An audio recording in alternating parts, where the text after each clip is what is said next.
And thanks for being here. I know it's Friday afternoon and everyone is probably craving a nice drink on a terrace, and so I appreciate that you're still here. It's great to be here. It actually feels a little bit like coming home because I grew up in a town called Oldenzaal next to Enschede, and I went to the University of Twente where I did my bachelor communication science. So it really feels like home here, so I'm really glad to be here. So my name is Jolien. I'm the impact director of WaterBear, and I'm here to tell more about how storytelling really can drive an impact.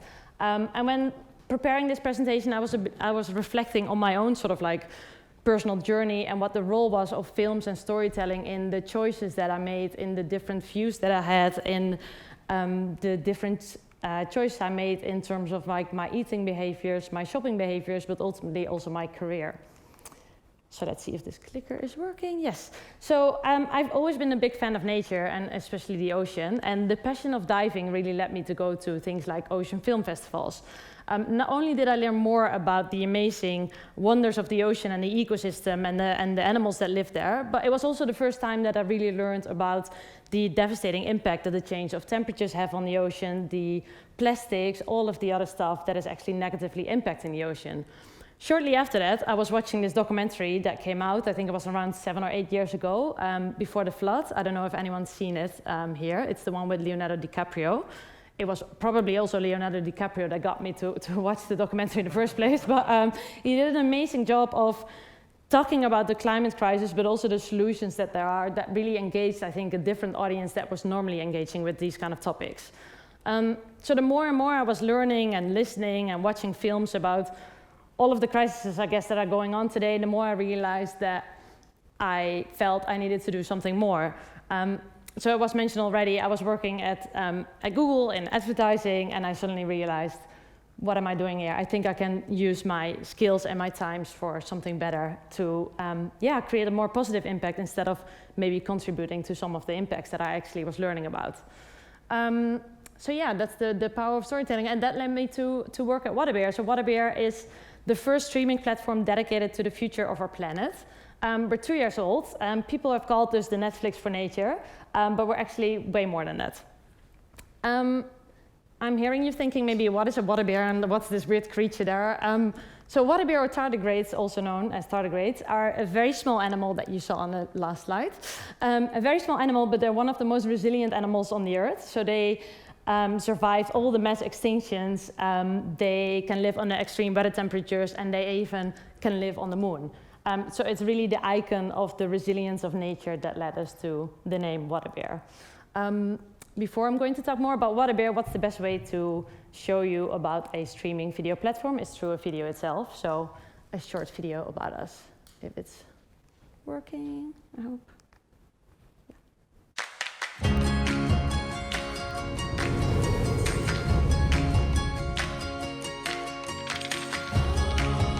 We are not separate from nature.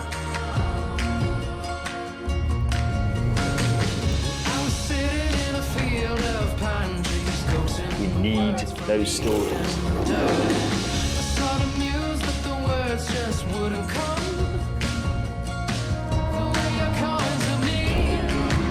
The nice thing about WaterBear is there is no catch. That community was really healing. It's so uplifting and inspiring. We're trying to change the system.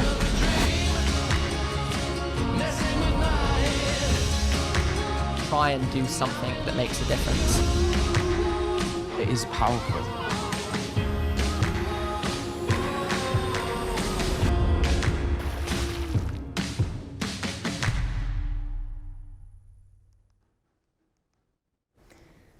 So for centuries, I think storytelling has been key in shaping our beliefs, in shaping systems, in shaping our society. Many of the films have an impact on its own, whether that's small or large. A film about the dairy industry might question you what you're going to eat for your breakfast, but also a film where you see a man bonding with an octopus on the water might rethink you about like the wonders of the ocean and the octopus, and might really make you a decision of never to eat octopus again. So it's really with films that we can drive impact, but we don't want to stop at the distribution of films. That's one way to do it. The film itself is already an impactful tool to change behaviors, systems, feelings, to create more awareness. But it's actually important what you do after with it as well. So I don't know if any of you maybe had a moment where you watched the film or documentary and you felt, oh, I had no idea, I really want to do something about it now, but I have no idea where to go, I feel overwhelmed, I don't know where to go to, and you know, the more, it's only that moment, it's that split second when you have someone that's watching a film and documentary and is in the topic that you can really engage them, because otherwise you go on with your life and you don't really think about it anymore, unfortunately. So we really created this media network that connects inspiration with action. So it's not just watching a film. We want to give people the tools to take an action immediately after watching a film. Whether that's signing a specific petition, whether that's donating to an NGO cause, whether that's just giving you the tools to learn more about the topic, it's really going beyond to just watching something and go on with your life, but give people the tools to then act upon them. And all the small acts might lead to a very big impact. It doesn't have to be that complicated. So it's really a media network with not just films, but also those actions that are there. And the other great thing is that we're completely free. So we don't have a subscription model and we don't have advertising. So it's just an easy download on your app, on your laptop, on your web, and you can start watching all the films and documentaries for free. I'm hearing you think maybe what's the catch? There is really no catch. We are an impactful startup. We are now 2 to 3 years old. We're in the midst of our Series A fundraising. There were a bunch of impact investors that believed in this mission and that helped us set up the business. Obviously, that's not a sustainable business model. So we're working with purposeful brands that have the same mission as us and that really believe in our mission and want to invest in it. So that could be brands like, for example, the camera brand Nikon is one of our founding partners. So they are basically a partner of us. They sponsor the platform, but we also make documentaries together with them. So it's not about your next corporate video that the marketing department from Nikon will create about Nikon's cameras. It's really about investing in a storytelling approach where, for example, Nikon cameras are going to look for the next wolf in the Netherlands or whatever.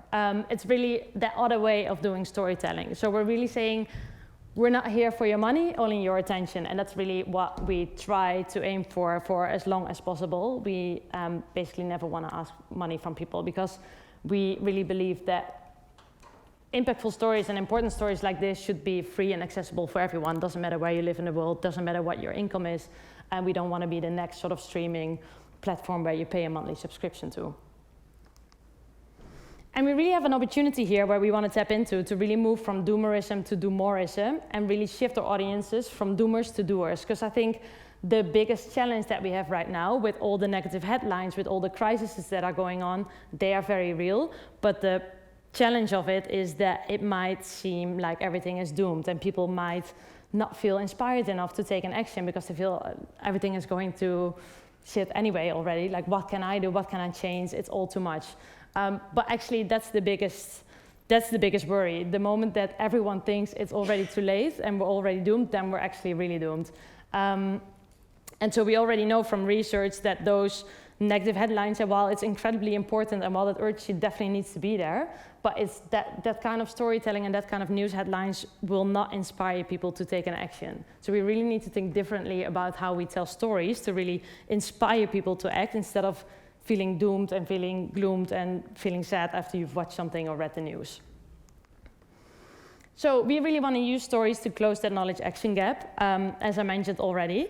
One other thing that we know from research is that your more fact-based documentaries also doesn't not necessarily lead to the action always. It's really those story-led narratives that drive people more, that inspire people more, that is when you engage with a character, is when you also feel more inspired to take an action. And that's also where we want to sit. So we want to sit between that intersection of documentaries and entertainment.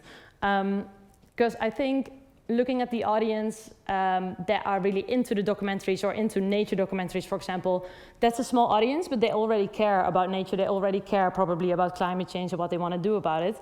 But actually, if we really want to make a big change, we need to reach the other audience that not necessarily engage yet with those kind of stories. And the only way to engage them is through entertainment. It's through getting Leonardo DiCaprio on stage, it's through music, it's through sports, it's through things that people connect with in their daily lives to tell important stories through those angles. Today, actually, we launched our very first music documentary format. It's only 6 minutes long. It was in partnership with Ludovico Einaudi, and I'm hoping I'm saying his name correctly, but the famous Italian piano player. And the documentary film, no one speaks in it. There's no facts, no one speaks. It's purely through music that you follow actually the journey of birds that are in Indonesia up until the cage. And it tells the story about cage birding. And to tell a story about birds and especially the poaching of birds through facts and through normal news, you might read it and you don't really engage with it. And you're like, okay, next article, and you don't really like save it. It doesn't really do anything to you. But through this 6-minute music video, you really follow the bird from the natural habitat in Indonesia all the way through when they're in a cage somewhere in Europe in someone's living room.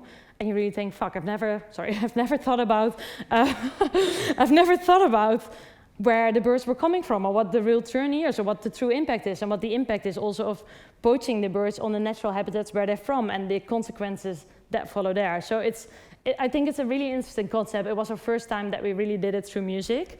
Launched today, it's only 6 minutes, so if you have the time, it's very worthwhile to watch with good speakers and good sound music. But it's an example of how to also tell stories in a different way.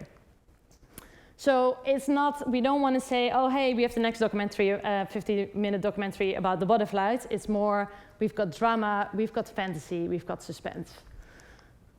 The other project that we recently created was a docu-fiction film called Matar and the Making of Matar. It was also, again, our very first fiction format, where it was more played and not followed by a traditional documentary. But the entire story was based on a true story. It was the film, we created the film to raise more awareness about the asylum seeker crisis in the UK and the hostile environment in the UK. And it was actually following this guy that had to flee from Syria to the UK. And it's not about the journey from Syria to the UK, it's actually when you arrive in the UK and you're stuck in a system, what that actually means to people, and especially to young people when they arrive there. Because they can be stuck for months and years in a system where they're not allowed to work, they're not allowed to rent, they're not allowed to see family or friends, and they have to live off £5 per day. In that case, in the case of this story, which again is a real story, the guy asked for the Deliveroo account from his uncle to write and to deliver the groceries, to get some money in. So it's not only to earn some money so he can live, but also a lot of those people are traumatized by the challenges and the journey that they had to face. So it's also a mental health aspect that is extremely important of integrating these people into society. But it was through a docu-fiction that we tried to tell the story. We didn't want to go with the next sort of negative headline and the next very intense, tough stories about the asylum seeker crisis, which there definitely is, but it was through following a very normal guy that you can interact with in your day-to-day life, because I'm sure everyone has ordered maybe something before. Sometimes there's people that are there, but it's not only in the delivery sector, of course, it's in many, many different ways. They just have a lot of stories and baggage, and it's about creating that empathy that a lot is going on with these people. So just a quick trailer to show you a different kind of way of storytelling and documentary, the trailer.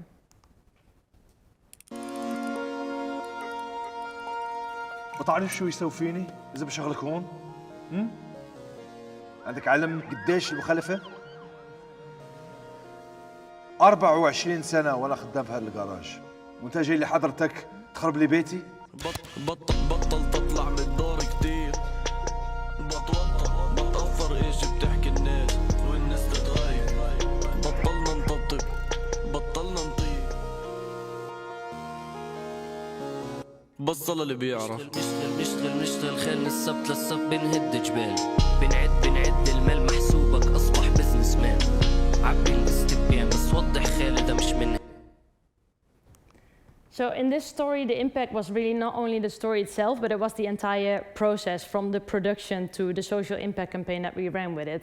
So on the production side of things, the whole film was directed, written, edited by people with lived experience. So they were all people that once came as an asylum seeker to the UK. It was really their story, so we also wanted to give the faith and the trust in those people to tell their own stories in their own way. We can't really tell those stories. It really needs to come from them, but they also need to be able to give the trust and the opportunities to tell those stories in how they want them to be told. So that was the first thing, like the entire crew, the production, the producer, the writer, the editor, they were all from a community that once came to the UK as an asylum seeker. It was not only that, it was also in small things. For example, the caterer was from Imad Syrian Kitchen. It was also, again, a guy that fled from Syria to the UK, so we gave the opportunity to do the catering when they were shooting the sets to support his restaurant, there was a mental health officer on set, because obviously with shooting these kind of scenes, it can, a lot of trauma can arise again. So there were safe words. There was a mental health officer on set to make sure that people could always pause and stop when they were shooting and it was all too much. So it was really from that point, because we are trying to strive to make the documentaries and film both as sustainable and ethical as possible. On the sustainability side, we're doing two things. We work with a decentralized production model, so that means that we don't fly anyone around the world to shoot the films. We really work with local crews on the ground. So if we want to tell a story about something that is happening in Colombia, we work with local filmmakers and local crews in Colombia that tell the story, so that you don't only support the local economies and the local talent there, but also you avoid flying all around the world, burning a lot of fossil fuels to talk about things like climate change, which feels like a little bit off. And the other thing is making documentaries ethical, so making sure that the right people are telling the stories, because for years and years the film industry and the documentary industry is being dominated by Western companies. It's quite a privileged industry. It's a lot of the global north talking about stories in the global south. It's actually not how it should be. It should be, if you're talking about a story that's happening in a certain country for a certain community, you need to give them also then the space to tell their own stories. We also ran a social impact campaign with the film, because again, we don't want to stop at just the film itself as a tool for change, but we want to make sure that the right people are seeing the films. So we had a big premiere in London where we invited not only people from the migrant community, but also people from the government, because there was just about a bill to be announced. They call it the illegal migration bill. We call it the refugee ban bill, because there's no such thing as illegal migration. It's all in the name, it's all in the wording that you need to reframe already. So it's making sure that the right people are in the room to see the films, to hear the discussions, to hear their stories, to really make an impact. Because in the end, it's not necessarily important that millions of people see the film. It's important that the right people see the film to really get that change. We invited a lot of journalists, also a lot of media that are writing quite negatively about the asylum seeker crisis, to get them to see a different viewpoint and hear the personal stories behind all the big headlines. So yeah, with WaterBear, I guess we really want to flip the film industry and the film model on its head, both how we produce films, but also the type of films and the actions that you can do with them.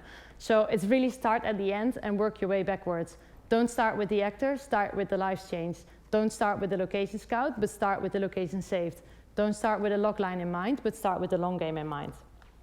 So imagine if we could transform documentaries into popcorn-worthy entertainment, turn people from passive viewers into active doers, make people go from doomerism to do-moreism, turn partners into planet partners, filmmakers into change makers, and ultimately go from collecting awards to measuring real impact.